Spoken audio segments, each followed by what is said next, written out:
hello friends recipes and लिविंगर फाলৰ পৰা মই পৰিস্মিতা আপোনালোক সকলোকে স্বাগতম জনাইছো আশা কৰো আপোনালোক সকলোৱে ভালে আছে সুস্থ আছে আৰু ভিডিওটো চাই যদি ভাল লাগিছে লাইক শেয়াৰ কমেন্ট কৰি দিব আৰু এতিয়ালৈ যদি মোৰ চেনেলত সাবস্ক্ৰাইব কৰা নাই তেনেহলে প্লিজ তলত থকা ৰঙা ৰঙৰ সাবস্ক্ৰাইব বাটনটো টিপি দিব আৰু যিসকলে অলৰেডি মোৰ চেনেলত সাবস্ক্ৰাইব কৰিছে তেওঁলোকক ধন্যবাদ জনাইছো তেনেহলে আহক দেৰি নকৰো ভিডিও ষ্টাৰ্ট কলাখাৰ প্ৰস্তুত কৰিবলৈ হলে আমাক প্ৰথমতে প্ৰয়োজন হ'ব ভীমকলৰ আৰু মই তাৰ বাবে ভীমকল লৈছো আৰু এইখিনিৰ বাকলিখিনি গুছাই লৈছো আৰু এতিয়া ভীমকলৰ বাকলিখিনি ভালদৰে ৰ'দত শুকাব লাগিব এয়া দেখিছে মই ভীমকলৰ বাকলিখিনি ভালদৰে ৰ'দত শুকাই লৈছো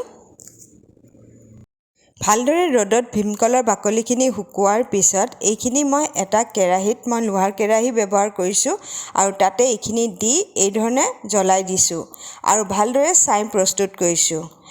এই ধৰণে যদি ভালদৰে জুইত পুৰা নহয় তেতিয়া হলে ভেকুৰ লাগে আৰু আমাৰ ভীমকলৰ খাৰখিনি বেয়া হৈ যাব গতিকে ভালদৰে পুৰি ল'ব এয়া দেখিছে ঠিক এই ধৰণৰ ছাই নিচিনা হৈ যাব